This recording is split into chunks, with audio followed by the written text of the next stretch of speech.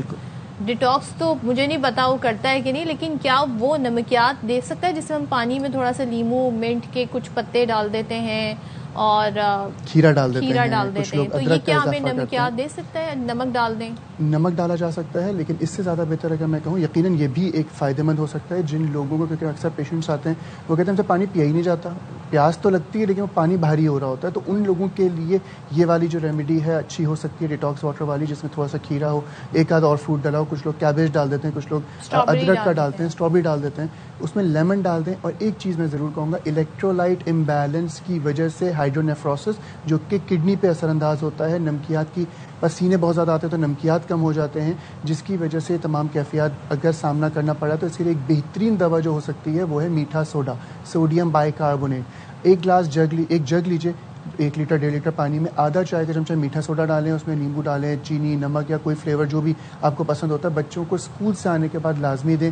میرے پاس پرسوں ایک پیشنٹ آئی جن وہ بتا رہی تھی کہ ان کی بچی فرائیڈے کو پیپر تھا یا شاید تھرسڈے کو, پیپر دیتے ہوئے وہ بے ہوش ہو گئی بیچاری بچی گرمی کی وجہ سے, کیونکہ ہیومیڈیٹی اتنی ہے, بند ہے, رات کی جاگی ہوئی ہے, تھکی ہوئی ہے, پانی کی کمی ہوئی اور وہ اس وقت بے ہوش ہو گئی. تو یہ والا جو پانی میں نے بتایا بچوں کو اسکول جاتے ہوئے لازمی دیں آج کل, تاکہ آپ کی جو نمکیات ہیں وہ بیلنس رہیں, خاص کر بچوں کے, کیونکہ بچے اکثر یہ ہوتا ہے کہ پانی کی کمی کا شکار ہو رہے ہوتے ہیں, وہ بتا بھی نہیں پا رہے ہوتے ہیں, نہ بتاتے ہیں اپنے کھیل. کم پانی پیتے ہیں نا بچے یوزولی, اور وہ کہتے ہیں کہ وہ جو ریڈ بلو گرین کلر کی وہ جو انرجی ڈرنکس ہوتے ہیں یا جو الیکٹرولائٹ واٹر ہوتا ہے وہ بڑا پریفر کرتے ہیں بچے کہ ہم وہ اسکول لے کے جائیں گے, کیونکہ وہ فینسی لکنگ ہوتے ہیں, وہ بھی ان کی افادیت بھی اتنی ہوتی ہے. دیکھیں الیکٹرولائٹس امبیلنس کو تو وہ بہتر کر دے گا, لیکن اس میں شوگر کانٹینٹ اتنا زیادہ ہوتا ہے اور کہیں نہ کہیں کیمیکل بیس جب آ جاتی ہے تو وہ آگے جا کے زندگی میں صحت کی خرابی کا باعث بنتا ہے. تو یہ جو میں نے ریمیڈی بتائی اس کا ٹیسٹ لیس بھی ہوگی, اگر ہم صرف میٹھا سوڈا پانی لے لیتے ہیں تو بہت اچھا ہو جائے گا. نمبر 2, صرف بچوں کو اگر 1 گلاس پانی میں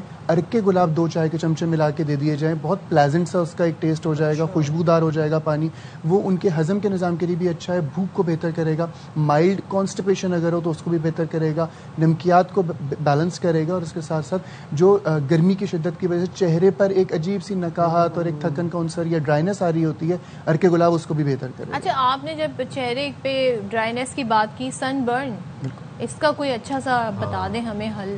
صرف ارکے گلاب میں شہد ملا کے اپنے فریج میں رکھ لیں, ٹھیک ہے, اس کو اسپرے کریں, ایک دفعہ پفنگ کر لیں ٹیشو پیپر سے, ایک اور دفعہ اسپرے کریں, ڈرائی ہونے تک انتظار کریں, وہ ڈرائی ہو جائے گا, آپ کے لیے ایک ہلکی سی لیئر آ جائے گی جو آپ کو سن برن سے بچاؤ بھی رکھے گی, اور سن برن اگر ہو گیا ہے تو اس ڈیمیج کو جلد سے جلد ہیل کرنے کی صلاحیت بھی رکھتی ہے. اچھا اگر سن برن ہو گیا ہے تب بھی ارکے گلاب تب بھی صلاحیت رکھتا ہے کہ وہ ہو جائے گا, انٹین ہونا شروع ہو جائے گا.